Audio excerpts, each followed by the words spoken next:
ఓం నమో నారాయణాయ శ్రీమతే రామానుజాయ నమః. శ్రీమన్నారాయణ చరణం శరణం ప్రపద్యే. అస్మద్గురుభ్యో నమః. అందరికీ నమస్కారం అండి. మనకు మార్గశీర్ష మాసంలో బహుళ ఏకాదశి రేపు కాబట్టి ఈ ఏకాదశికి సంబంధించిన కథను మనం ఎప్పుడు చెప్పుకుంటూ ఉంటాము. ఏకాదశి ఎలా నిర్వహించాలి, ఏ దేవతను పూజించాలి అన్నీ కూడా మనకు ఈ వ్రత కథను తెలిపే కథలోనే మనకు దాని యొక్క మహత్యాన్ని కూడా తెలియజేయడం జరుగుతుంది. అయితే ఈరోజు మనము ఈ మార్గశీర్ష మాసంలో బహుళ ఏకాదశి గురించి దాని యొక్క కథను తెలుసుకుందాం. మనకు ఏకాదశి వ్రతము చేయడము ఎంత పుణ్యప్రదమైనదో అది ఆచరించినప్పుడు ఈ వ్రత కథను వినడం కూడా అంతే పుణ్యప్రదము అని తెలియజేస్తారు మన పెద్దలు. కాబట్టి అందరూ కూడా చక్కగా వినండి, ఆ ఫలితాన్ని పొందండి. ఇప్పుడు ఈ వ్రత కథకు సంబంధించి ధర్మరాజు శ్రీకృష్ణ భగవానుని అడుగుతూ ఉంటాడు. అప్పుడు ఆ శ్రీకృష్ణ పరమాత్మనే స్వయంగా ఈ ఏకాదశి మహత్యాన్ని గురించి వివరంగా చెప్తూ ఉంటారు. ఆ విషయం మనం ఇప్పుడు తెలుసుకుందాం. యుధిష్ఠిరుడు ఈ విధంగా అడుగుతున్నాడు, స్వామి, మార్గశీర్ష మాసంలో కృష్ణపక్షంలో వచ్చే ఏకాదశిని ఏమంటారు, దాని విధానం ఏంటి, ఆ రోజు ఏ దేవతను పూజించాలో తెలియజేయండి అని ధర్మరాజు శ్రీకృష్ణ భగవానుడిని అడుగుతూ ఉన్నాడు. అప్పుడు శ్రీకృష్ణ భగవానుడు ఈ విధంగా చెప్తూ ఉన్నాడు, రాజేంద్ర, గొప్ప గొప్ప దక్షిణలు ఇచ్చి చేసే యజ్ఞం కంటే ఏకాదశి నాడు వ్రతం చేసిన ఎక్కువ ఆనందం కలుగుతుంది. అదేవిధంగా మార్గశీర్ష మాసంలో కృష్ణపక్షంలో వచ్చే ఏకాదశిని సఫల ఏకాదశి అంటారు. అంటే ఈ ఏకాదశి వ్రతం చేయడం వల్ల మన కోరికలు సఫలమవుతాయి అని తెలియజేస్తూ ఏమంటున్నారంటే, ఈరోజు విధిపూర్వకంగా భగవంతుడైన నారాయణుని పూజించాలి. పాములలో ఆదిశేషువు, పక్షులలో గరుడు, దేవతలలో విష్ణువు ఎంత ముఖ్యమో అదేవిధంగా వ్రతములలో ఏకాదశి వ్రతము, ఏకాదశి తిథి అనేది చాలా శ్రేష్టమైనది. కాబట్టి దాని యొక్క పుణ్యఫలాన్ని మనము చెప్పలేము.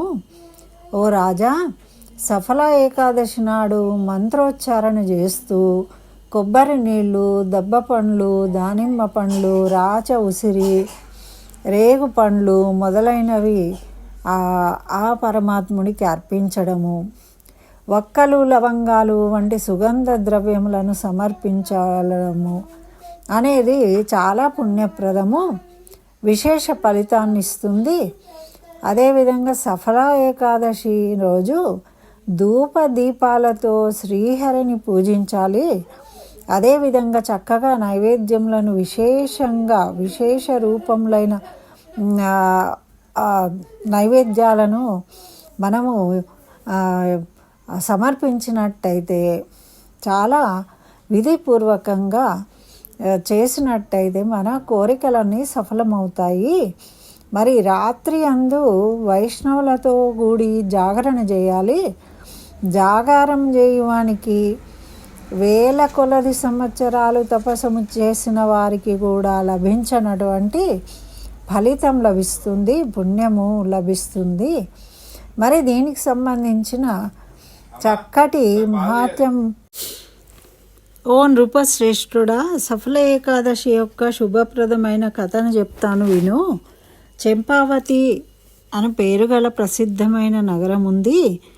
అది మాహిష్మతి అని పేరు గల రాజు యొక్క రాజధాని. అయితే ఈ మాహిష్మతికి 5 కొడుకులున్నారు. వీరిలో పెద్ద కొడుకు ఎల్లప్పుడూ పాపకర్మలు చేస్తూ ఉండేవాడు. తను పరస్త్రీ సాంగత్యంతో వేశ్య సాంగత్యంను చేస్తూ ఉండేవాడు. ఎల్లప్పుడూ దురాచారాలు చేసేవాడు. వైష్ణవులను దేవతలను నిందించేవాడు. మరి అతని పుత్రుని యొక్క పాపకర్మలను చూసి రాజు వాడికి లుంబకుడు అని పేరు పెట్టాడు. రాజు అన్నదమ్ములు అందరూ కలిసి వీడు చెప్తే వినకపోవడం వల్ల వాడిని రాజ్యము నుండి వెళ్ళగొట్టారు. అప్పుడు ఈ లుంబకుడు దట్టమైన వనమునకు వెళ్ళిండు. అక్కడ ఉంటూ రోజు నగరంలోకి వచ్చి ధనమును దొంగలించుకొని అడవిలో నివసిస్తూ ఉండేవాడు. ఒకరోజు దొంగతనము చేస్తుండగా ఆ రోజు రక్షక భటులు పట్టుకున్నారు. అయితే వాడు తన తండ్రి పేరు చెప్పి వారు వీరిని విడిచిపెట్టాడు. తిరిగి వనంనకు వచ్చి మాంసంను చెట్ల ఫలములను తింటూ కాలం గడపసాగాడు. మళ్ళీ నగరంలోనికి వెళ్ళలేదు. అట్లా వాడు ఒక రావి చెట్టు కింద విశ్రమించాడు. మరి ఆ రావి చెట్టు ఎటువంటిది అంటే చాలా పురాతనమైనది. ఆ వనంలో ఆ వృక్షానికి చాలా ప్రాముఖ్యత ఉంది. అదేవిధంగా దాన్ని దేవతా వృక్షంగా భావిస్తూ ఉండేవారు అందరూ కూడా. అయితే ఈ పాప బుద్ధి కలిగిన లుంబకుడు ఆ రావి చెట్టు కిందనే నివసిస్తూ వచ్చాడు.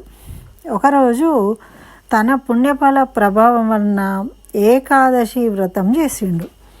ఏ విధంగా అంటే ఈ మార్గశీర్ష మాసంలో కృష్ణపక్ష దశమి నాడు ఈ పాపి అయిన లుంబకుడు ఫలములు తిని, వాడికి దరిద్రం ఉంది కాబట్టి వాడికి సరి అయిన బట్టలు లేక రాత్రి అంతా చలి చేత శాంతి లేక బాధపడి స్పృహ లేకుండా పడి ఉన్నాడట. అయితే అప్పుడు సూర్యోదయం అయినా కూడా వాడికి మెలకు రాలేదు. మరి ఏకాదశి నాడు వాడు తెలివి లేకుండా పడి ఉన్నాడు. ఆ రోజు మధ్యాహ్నానికి అతనికి స్పృహ వచ్చింది.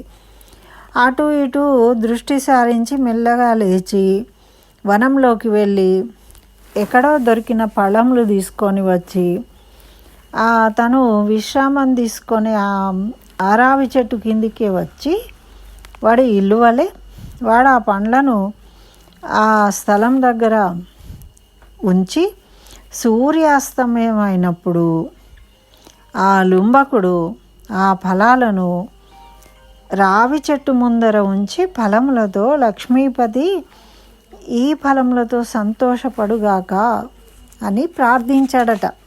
అంటే రావి చెట్టు అంటే విష్ణు స్వరూపం అంటాం కదా, ఆ విధంగా ఆ విష్ణువును ఆరాధించి నైవేద్యంగా పెట్టాడనమాట. ఆ రాత్రంతా కూడా నిద్రపోగా జాగరణ చేసిండు. ఈ విధంగా లుంబకుడు అనాయాసంగా ఏకాదశి వ్రతం చేసిండు. అప్పుడు ఆకాశవాణి ఏమన్నదంటే, రాజకుమార, నీకు సఫల ఏకాదశి వ్రత ప్రభావం వలన రాజ్యము మరియు పుత్రులు లభిస్తారు అని చెప్పిందనమాట. అట్లా చాలా మంచిది అంటూ లుంబకుడు ఆ వరాన్ని స్వీకరించాడు. ఆ తర్వాత అతనికి దివ్య రూపం లభించింది. అప్పటి నుండి అతను సద్బుద్ధి కలిగి విష్ణు భజనలో నిమగ్నమైండు. కొంతకాలంలోనే దివ్య భూషణాలు నిష్కంటకమైన రాజ్యంను పొందిండు. మరి లుంబకుడు 15 సంవత్సరాలు రాజ్యం చేశాడట. అతనికి మనోజ్ఞుడు అనే పుత్రుడు జన్మించాడు. ఆ మనోజ్ఞుడు పెద్దవాడైనాక ఆ లుంబకుడు తన రాజ్యంను అతనికి అప్పగించి తాను శ్రీకృష్ణుని సన్నిధానానికి వెళ్ళిండు.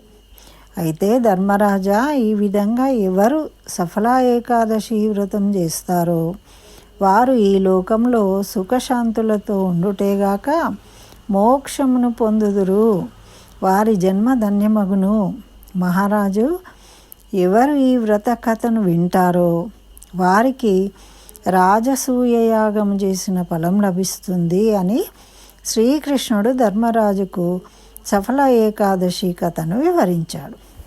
ఇది సఫల ఏకాదశి వ్రత కథనండి. మనము ఏకాదశి ఉపవాసము ఉన్నప్పటికీ లేనప్పటికీ మనం ఈ వ్రత కథను విన్నప్పుడు మనకు వ్రతం చేసిన ఫలం లభిస్తుంది అని సాక్షాత్తు ఆ శ్రీకృష్ణ పరమాత్మనే తెలియజేశాడు. కాబట్టి అందరూ వినండి, ఫలితాన్ని పొందండి. స్వస్తి. జై శ్రీమన్నారాయణ. సర్వం శ్రీకృష్ణ చరణారవిందార్పణమస్తు.